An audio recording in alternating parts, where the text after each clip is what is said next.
नमस्कार दोस्तों, AB classes YouTube channel में आप सभी का स्वागत है। आज का सब्जेक्ट है थ्योरी ऑफ मशीन और आज हम लोग इस सब्जेक्ट में समझेंगे सिंपल बैंड ब्रेक पर आधारित एक न्यूमेरिकल क्वेश्चन। बस आपको समझने के लिए ध्यान से सुनना है और वीडियो पूरा देखना है। तो चलते हैं, स्टार्ट करते हैं। तो जो आज हम लोगों ने क्वेश्चन लिया है उसको पढ़ेंगे, समझेंगे और जो डाटा गिवन है उसको नोट करेंगे। लिखा हुआ है a band break acts on the 3/4 of circumference of a drum of 450 mm diameter.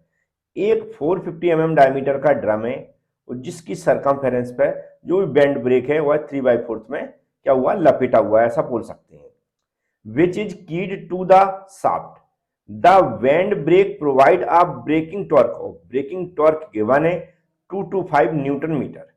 One end of the bend is attached to a fulcrum, एक fulcrum अटैच है पिन ऑफ द लीवर, एक lever के साथ, and the other end to a pin 100 mm from the fulcrum। ठीक है, उसकी दूरी दी गई है। If the operating force is applied at 500 mm from the fulcrum, जो fulcrum है वहां से 500 mm की दूरी पर जो भी अप्लाइड फोर्स है वह अप्लाई हो रहा है। द कोएफिशिएंट ऑफ फ्रिक्शन दिया गया 0.25। Find the operating force when the drum rotates in the, मतलब ड्रम रोटेट कर रहा है उसमें दो कंडीशन दी गई। एक बार तो एंटी क्लॉकवाइज डायरेक्शन रोटेट कर रहा है, दूसरा क्लॉकवाइज डायरेक्शन रोटेट कर रहा है। तो ऑपरेटिंग फोर्स हमें निकालना है, लेकिन दोनों कंडीशन में, एंटी क्लॉकवाइज डायरेक्शन और क्लॉकवाइज डायरेक्शन। तो सबसे पहले हम जो डाटा गिवन है उसको हम नोट कर लेंगे, क्योंकि बहुत सारी यूनिट ऐसी रहती हैं जिनमें हमें परिवर्तन करना पड़ता है। तो यहाँ पर मैं गिवन डाटा लिख देता हूं। और आपको भी किसी भी न्यूमेरिकल क्वेश्चन में जब भी आप जो डाटा दिया उसको नहीं लिखेंगे तो बहुत प्रॉब्लम में आएंगे और गलतियां भी बहुत ज्यादा होती हैं, इसलिए गिवन डाटा कंपलसरी है।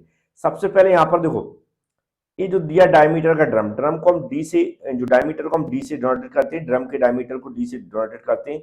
और कितना दिया, 450 mm दिया गया। अब जो यहाँ पर कितना दिया, 450 mm दिया। यदि यहाँ पर, क्योंकि अब जो बैंड ब्रेक है, यदि आपने इसकी थ्योरी पढ़ी हुई है तो उसमें रेडियस की जरूरत पड़ती है। तो रेडियस यदि हमें निकालना है तो डायमीटर का आधा क्या होता है, रेडियस होता है, त्रिज्या होती है। तो ये आधा हो जाएगा, तो आर इक्वल हमारा हो जाएगा 225 mm हो जाएगा। अब ये mm में यहाँ पर आप देख सकते हैं टॉर्क किसमें, मीटर में दिया, न्यूटन मीटर में दिया, तो इसको हमें मीटर में कन्वर्ट करना पड़ेगा। और मीटर में कन्वर्ट करने के लिए इसमें हमें 1000 से भाग देना पड़ेगा। तो ये हमारी रेडियस हो जाएगी 0.225 मीटर हो जाएगी।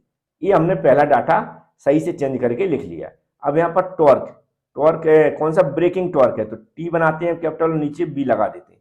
ब्रेकिंग टॉर्क का ये सिंबल होता है। जो ब्रेकिंग टॉर्क दिया है यहाँ पर दिया 225 न्यूटन मीटर। हम इसको जैसा का तैसा लिख देंगे 225 न्यूटन मीटर। अब ऑलरेडी मैंने इसकी यूनिट परिवर्तन कर ली है मीटर में, तो इसमें कोई भी परिवर्तन की जरूरत नहीं है। तो टीबी हो गया। इसके बाद यहाँ पर आप देख सकते हैं next, one end of band is attach to a fulcrum pin of the lever and the other end to a pin 100 mm। जो 100 mm डाटा दिया गया है, ये यदि हम देखें डायग्राम आप देखेंगे तो आपको समझ में आ जाएगा। मैं समझा भी दूंगा, यहाँ तो मैं डायरेक्ट लिख रहा हूँ बी। यदि आपने इसका डेरिवेशन पढ़ा हुआ है तो बी, या फिर इसको हम ओबी से डिनोट करते हैं, जो डायग्राम दिया है बुकों में उसके अकॉर्डिंग। ये दिया हमारा 100 mm, फल्क्रम की दूरी हो गई है ये 100 mm। इसको भी हमें मीटर में कन्वर्ट करना पड़ेगा, तो 1000 से इसमें भाग देंगे तो हो जाएगा 0.1 मीटर। ये डाटा हो गया। इसके अलावा यहाँ पर देखो और भी डाटा दिया है। If the operating force is apply, operating force कितनी दूरी पे अप्लाई हो रहा है, 500 mm फ्रॉम द फल्क्रम, मतलब ये लेंथ दी गई है। तो इसको हम क्या लिखेंगे, लेंथ की जगह हम स्मॉल एल से नोटेट कर लेंगे। और ये दी गई 500 mm, तो हमने 500 mm लिख दिया है यहाँ पर। और इसको हमने मीटर में चेंज किया तो 1000 से इसमें भाग देंगे तो हमारा 0.5 मीटर हो जाएगा। ये भी डाटा हो गया। इसके अलावा यहाँ पर कोएफिशिएंट ऑफ फ्रिक्शन दिया है, देख सकते हैं आप। हम क्या लिख देंगे यहाँ पर, म्यू इक्वल लिख देंगे 0.25। ये हमारा जो भी डाटा था वह मैंने यहाँ पर लिख लिया है। और हमें ऑपरेटिंग फोर्स निकालना है दोनों कंडीशन के लिए। जो डाटा गिवन है उसको मैंने यहाँ पर नोट कर लिया है। अब जो कंडीशन यहाँ पर दी है 1 by 1 हम लोग नोट करेंगे और इसकी कैलकुलेशन करेंगे। क्वेश्चन के अनुसार जो पहली कंडीशन दी है एंटी क्लॉकवाइज डायरेक्शन, उसको मैंने यहाँ पर नोट कर लिया है। अब एंटी क्लॉकवाइज डायरेक्शन के अकॉर्डिंग हमें जो अप्लाइड फोर्स निकालना है उसका जो डायग्राम यदि आप देखेंगे, जो डेरिवेशन वगैरह की होंगे तो इस तरह का डायग्राम बनता है। यहाँ पर जो ड्रम आपको दिख रहा होगा, यहाँ पर इसका डिस्क्रिप्शन नहीं देना, लेकिन मैं आपको समझा देता हूँ। ये बीच में शाफ्ट लगी हुई है, ये ड्रम लगा हुआ है, ये जो एरो दिखा रहा है, ये जो एरो आपको यहाँ पर दिख रहा है, ये शो करा रहा है एंटी क्लॉकवाइज डायरेक्शन को। ये T1 क्या है, टाइट साइड टेंशन है, और ये हमारी स्लैक साइड की टेंशन है। T1 T2 क्या है, टेंशन है, लेकिन T1 क्या है, टाइट साइड की टेंशन है, और T2 क्या है, स्लैक साइड की टेंशन है। जो O से B है, यहाँ तक की दूरी जो मैंने स्टार्टिंग में बताई थी आपको, लिखा OB, ये दी गई है 0.1 मीटर। यहाँ पर ये दी गई है 0.1 मीटर, और एल भी लेंथ दी गई, कितनी दी गई, 0.5 मीटर दी गई है। ये डाटा दिया गया है। अब यहाँ पर जो फॉर्मूले बनते हैं, अगर हम ब्रेकिंग टॉर्क की बात करें तो टीबी इक्वल, जो इसका फॉर्मूला होता है T1 माइनस टी टू और बंद करके इंटू रेडियस का मल्टीप्लाई होता है।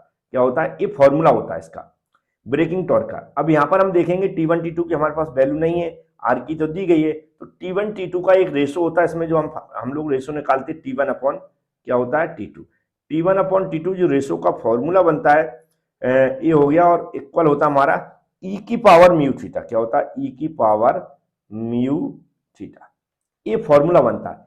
इन दोनों फॉर्मूले से फर्स्ट वाला ये फॉर्मूला हो गया और सेकंड वाला ये फॉर्मूला, इन दोनों फॉर्मूले की सहायता से हम लोग क्या करते हैं, जो भी फोर्स है उसको निकालते हैं। क्योंकि इन दोनों की सहायता से अगर हमें T1 T2 का पता नहीं होगा तो हम लोग जो अप्लाइड फोर्स है वह नहीं निकाल पाएंगे। तो इन दोनों फॉर्मूले को हमें याद रखना। अब यहाँ पर जो डाटा चाहिए, जैसे अब हम यदि T1 T2 का रेशो यूज करेंगे तो यहाँ पर म्यू की वैल्यू चाहिए तो ऑलरेडी दी गई है, लेकिन थीटा की वैल्यू चाहिए तो वो कहाँ से आएगी। तो थीटा की वैल्यू हमने स्टार्टिंग में आपने क्वेश्चन पढ़ा होगा, तो 3/4 ऑफ द सर्कमफेरेंस लिखा।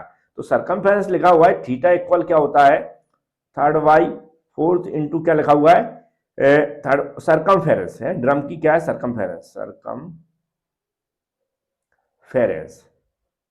तो इससे हम लोग निकाल सकते हैं। कैसे निकाल सकते हैं, यहां पर क्या लिखा है, इक्वल कर देते हैं या नीचे इसके निकाल लेते हैं। थीटा इक्वल 3/4 लिखा हुआ है। सर्कमफेरेंस क्या होता है, अगर हम इसकी सर्कमफेरेंस मतलब जो पर्दी है, बाहर की पर्दी, ये होता है। इसका टोटल एंगल हम जानते हैं पूरे सर्किल का कितना होता है, 360।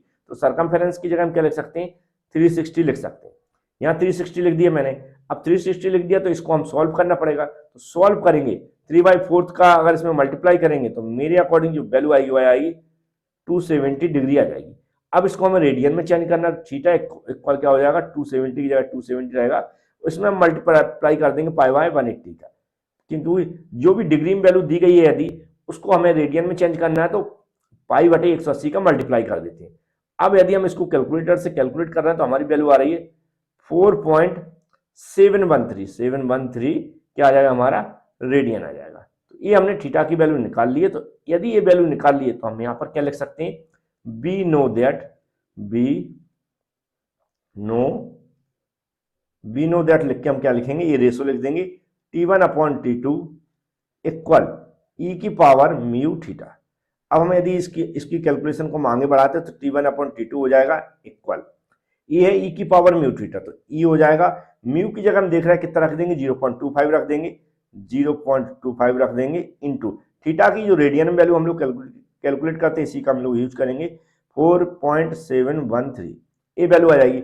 अब यदि हम इसको आगे कैलकुलेट करते हैं तो T1 अपॉन क्या हो जाएगा, T2 हो जाएगा equal, T1 upon T2 equal हो जाएगा, ये ई की पावर इसका इसमें मल्टीप्लाई कर देंगे, और कैलकुलेटर के अंदर ई की पावर आती है, ई आता है तो ई की पावर भी चढ़ा देंगे और इक्वल करके वैल्यू निकाल लेंगे। तो मेरे अकॉर्डिंग जो वैल्यू आ रही है वह आ जाएगी लगभग 3.253, कितनी आ जाएगी, 3.253, ये आ जाएगी हमारी कैलकुलेशन से। तो याद रखें कैसे वैल्यू आई है, कैलकुलेटर से आई है। कैलकुलेटर में ई होता है और उसकी पावर हम इतनी लगा देंगे, नहीं आता तो कैलकुलेटर को थोड़ा सा अपने दोस्तों से या किसी से चलाना सीखे। तो ई की ये वैल्यू आ गई। इसको हम चाहें तो इक्वेशन फर्स्ट मान सकते हैं या फिर इसको हम आगे सॉल्व करेंगे। अभी हम इक्वेशन बना के लिख देते हैं। अब यहाँ पर ऑलरेडी ब्रेकिंग टॉर्क आपको दिख रहा होगा, यहाँ पर ये आपको दिख रहा है। फिर हम उसके लिए यहाँ पर ऐसी एक लाइन लगा देते हैं, इससे आपको यहीं पर दिखे। फिर हम क्या लिखेंगे, बी आल्सो नो दैट, क्या लिखेंगे, बी आल्सो नो दैट, है ना। ये जो भी हम लोग कर रहे हैं ये किसके लिए कर रहे हैं, T1 T2 की वैल्यू को निकालने के लिए कर रहे हैं। बी आल्सो नो दैट हम लिख देंगे, टीबी इक्वल क्या होता है हमारा, T1 माइनस T2, और हमारा इंटू क्या हो जाएगा, आर हो जाएगा। अब यहाँ पर टीबी की वैल्यू आप देख रहे हैं दी गई है कितनी, 225, तो हम यहाँ पर लिख देंगे 225 दी गई इक्वल T1 माइनस T2, हम ऐसा कर देंगे, इंटू आर की भी वैल्यू हम लोगों ने निकाली कितनी है 0.0225, क्या हो जाएगा 0.225। यदि हम T1 माइनस T2 की वैल्यू निकालते हैं तो इधर कितनी रहेगा 225 रहेगा, बटे में इसकी मल्टीप्लाई वाली वैल्यू आ जाएगी 0.225। अब यदि ऊपर वाली वैल्यू में नीचे वाली वैल्यू का भाग दे रहे हैं तो मेरे अकॉर्डिंग ये आ रहा है लगभग कितना 1000,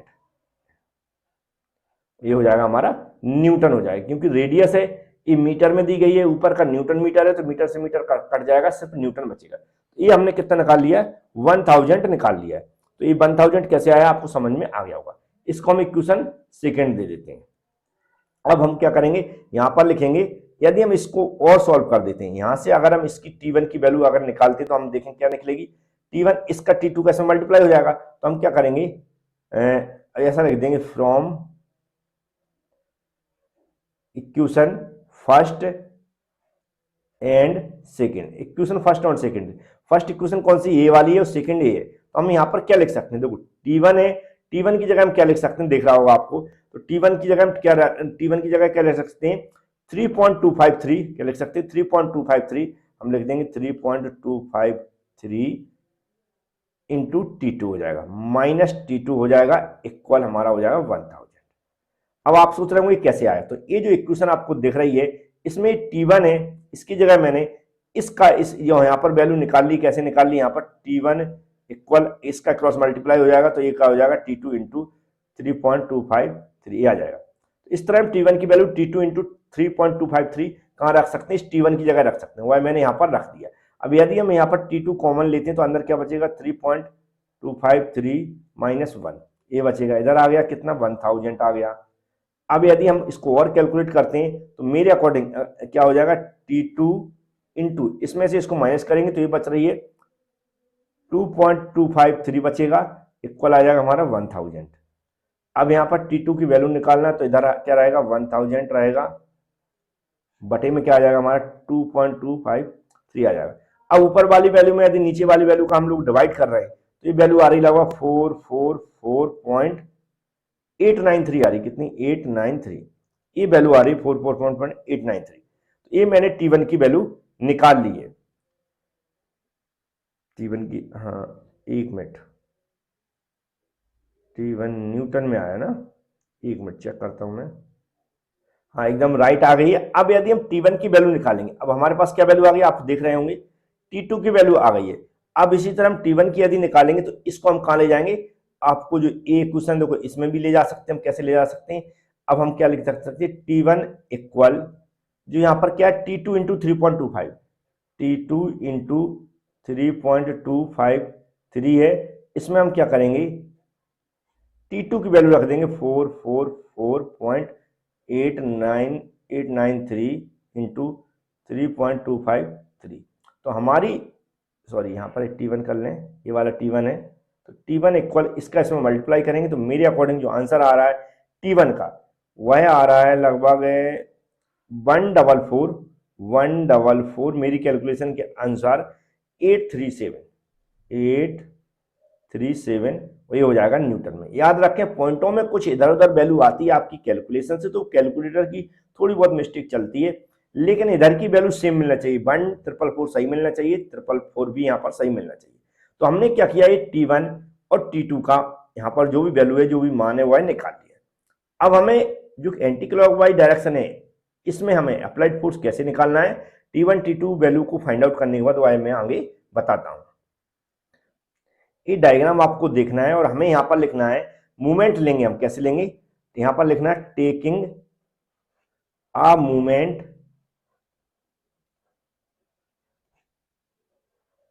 अबाउट पॉइंट ओ, यहां पर लिख देंगे ऐसा कॉमा लगा देंगे इस पॉइंट के अबाउट।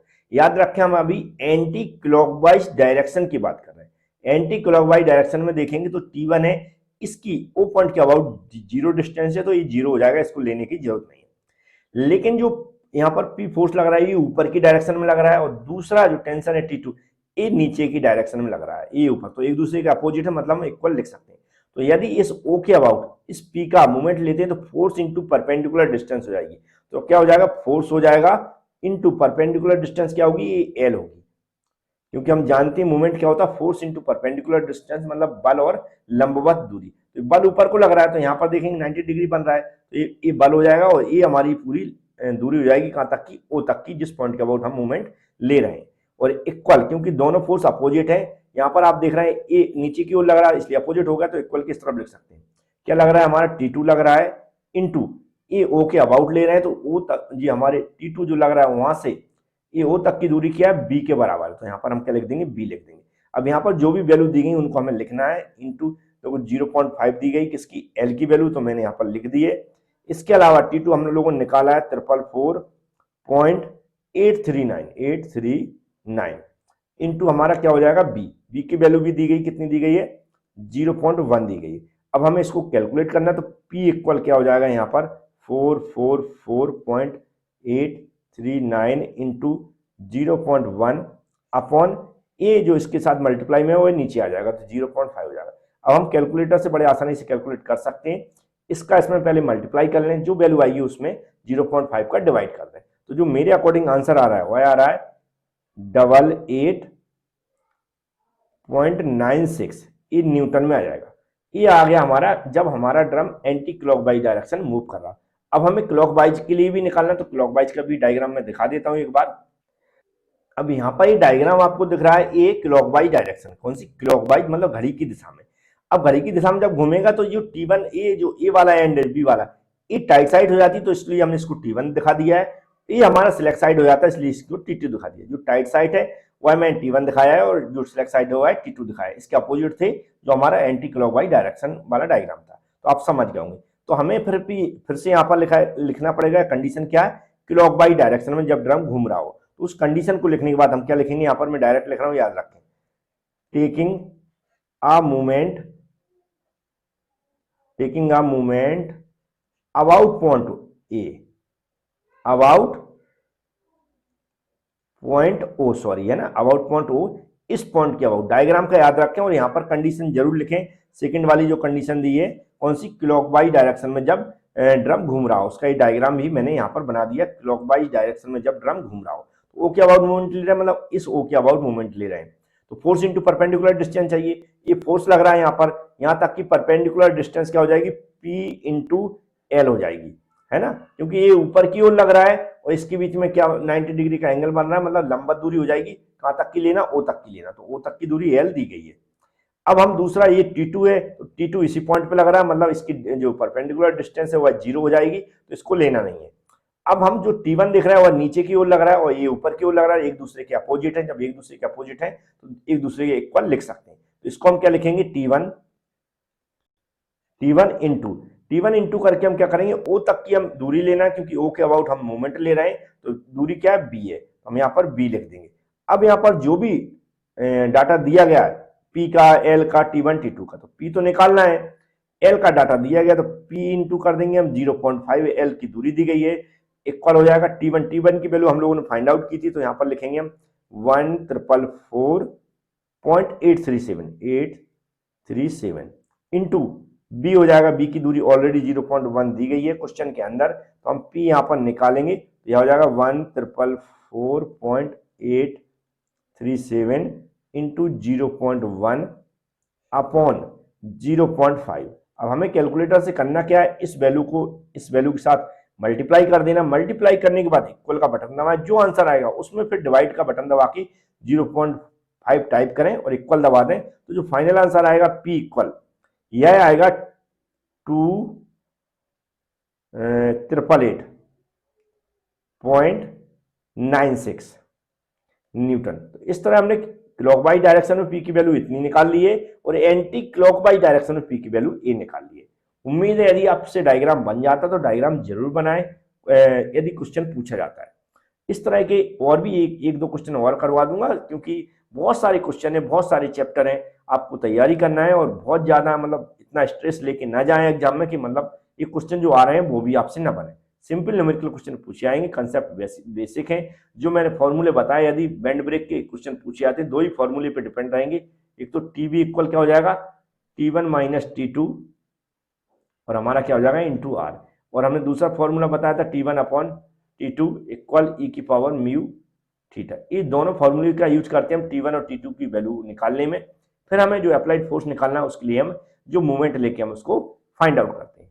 उम्मीद है आपको समझ में आ गया होगा। Complete course AB class application के अंदर मिल जाएगा। यदि नहीं है आपके पास, कोई प्रॉब्लम आ रही तो आप हमसे कॉन्टैक्ट भी कर सकते हैं, नहीं तो आप डिस्क्रिप्शन बॉक्स में वीडियो को मैंने लिंक दे दी, उस वीडियो को भी देखकर आप प्रोसेस कर सकते हैं। Thank you friends.